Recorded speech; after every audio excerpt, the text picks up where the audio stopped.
Hello and welcome everybody. We are live on Facebook as I promised that definitely we would show up today for a live session on Facebook. And today's topic, as I had to discuss about inner noise, anxiety and depression, and what is it that people they always suffer with sort of anxiety and depression. What is it that sometimes it irritates your inner voice and it irritates a lot, and sometimes some way disturb you a lot, in the sense that okay, something is going on, something is happening inside of your mind, inside of your soul, where you can feel like that there's no such connection happening. Why is it that connection some way somehow disturbed? And to discuss all this inner noise, whether you call it like those sort of problems or irritation, we are going to discuss today. And for that, I have invited today my lovely friend Sadia Abdul Jabbar. So yes, Sadia, I would want you to give a sort of a short introduction to my viewers and questions. Please go ahead, Mike is yours.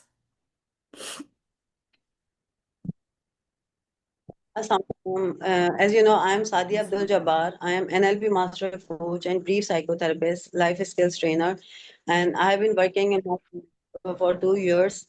And thank you so much, Kiran.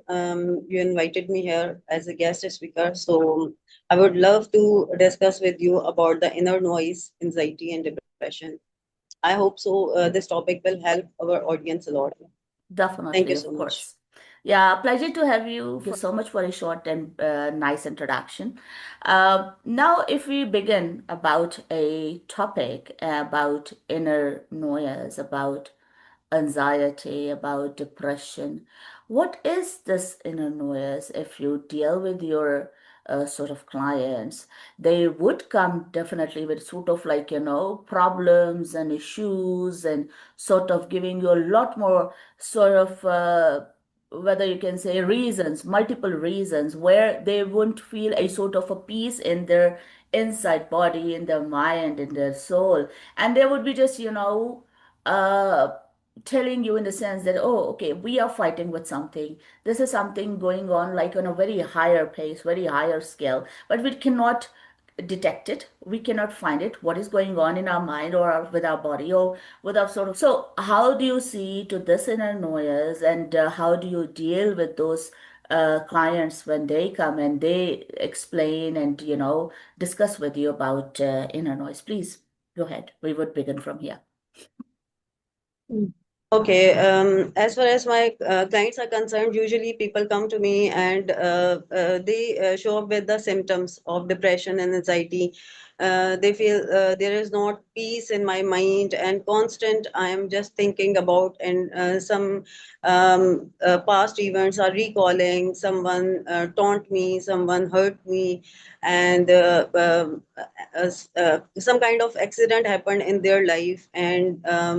If a beloved one left them. So, or especially as I work with the mothers and female professionals, so they complain that they don't have the focus on their work and even their small tasks become heavy for them and they don't feel like to do all the domestic responsibilities and especially children handling these sort of problems they have been suffering. Have the short tempered when they are tackling their children and doing the home responsibilities. So all these are like pressures, constant making them.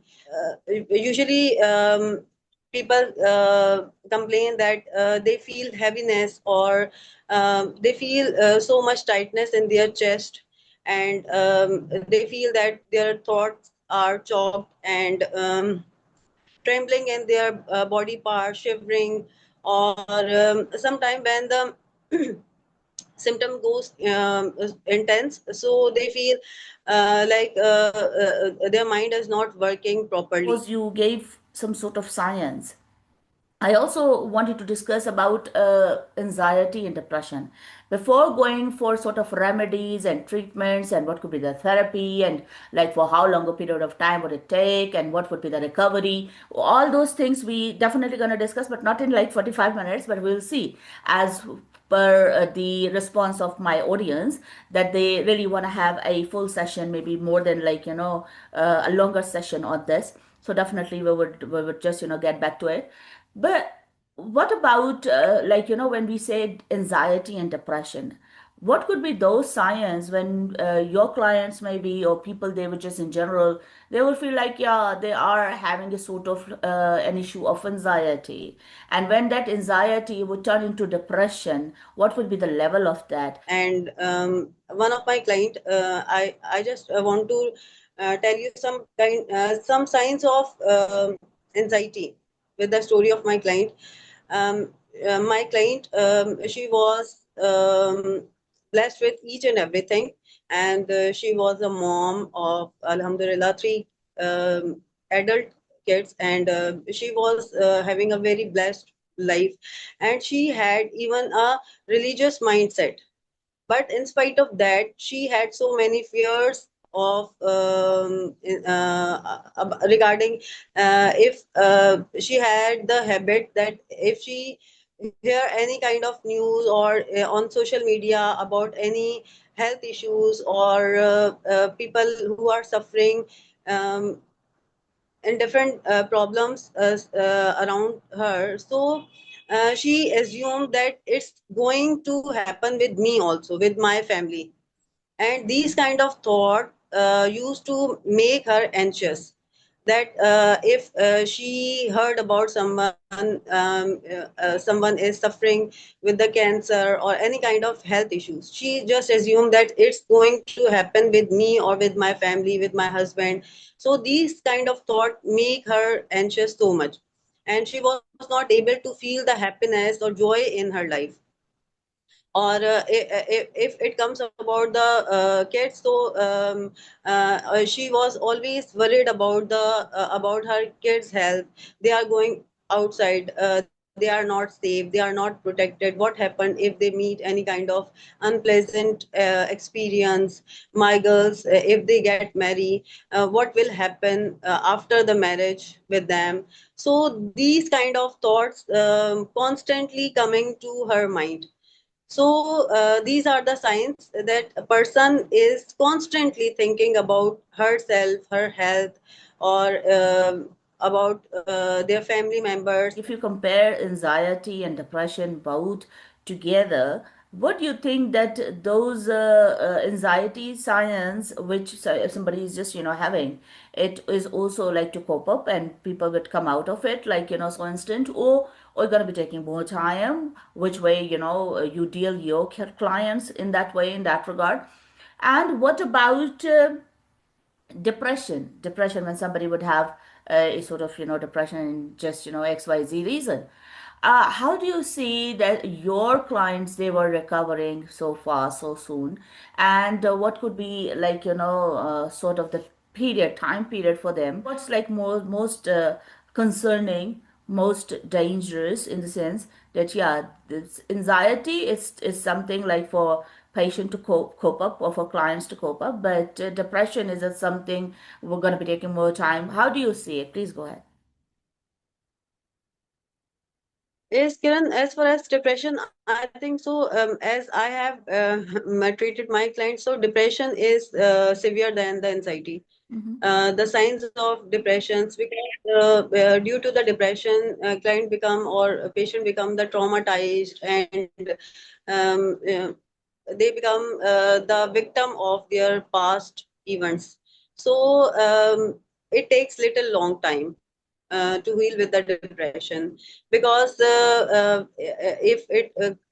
when we talk about the healing of depression, so we must know the reasons of their depression, what happened in their past, what is the history. So through the exercises, through the healing strategies, we remove their cause actually. Alhamdulillah, this is the blessing we have, that our mind can delete the past events too. what happened in our past. It was painful, it was unpleasant, but we can erase those memories, we can delete those painful events from our mind, those painful emotions. And usually depressed people have traumas of their childhood also. When so This is very essential to take care of the mental health of children especially. Now we realize this, because if we don't take care of their mental emotional health in the childhood, and if they see any kind of abuse, or they suffered with any kind of abuse, harassment, any kind of you can say accident. So their imprints become so much intense on their minds, and the healing journey becomes little longer as compared to anxiety. I am the brief psychotherapist, and I had been suffering with the childhood traumas too, and Oh. that's why I joined this. And they were making my life so miserable. And even after the marriage, I was not a good mom, because with the traumatizing mindset, or I was teasing my kids, I was yelling at them. But when I recovered, when I healed myself, then I realized life is so beautiful, life is so light. And we all, I would like to say, not even the depressed and anxious people, but all the normal people, they need the decluttering of their mind on the daily basis. As we declutter our homes, as we clean our bodies, we the decluttering of our mind and our soul is also crucial. And this is the, you can say, basic necessity of our mental and emotional health. Because whatever happening in our daily lives, it affects our emotions, it affects our mental health. But in our society, what people around us, they say this is normal, it happens, this is the part of life. This is the part of life, but we must need to understand that how we need to perceive it. And every person is, as we know, every person is different. So their mindset, their temperament, everything, tolerance power is different. So when it comes to the healing, so if person is perceiving it's a very intense thing for someone, so must need to understand that we need to clean up our mind with the negativity of that burden, that emotion, that particular painful event. And it's possible without medication. But unfortunately, in our society, especially in Pakistan, when we someone suffer with the anxiety, depression, so if we talk about the healing, we must say just go and see the psychiatrist. And they are not able to adapt all those things personally or individually. They need support, they need moral or professional support. They need follow-ups. They need a partner, or you can say any kind of helping buddy who can assist them, or who can motivate them with the journey of healing. So this is compulsory to declutter our mind. Or Last message quickly, if you want to say something from your side, please go ahead. And the session would be finishing up any time, any minute. Please go ahead for your message. thank you, Kiran, so much. And my message is for the audience, and everyone needs healing. Everyone deserves peace, and everyone deserves the good life to live. And we must go for the support, gaining the support. In spite of that, we are just consuming the pills and medicine.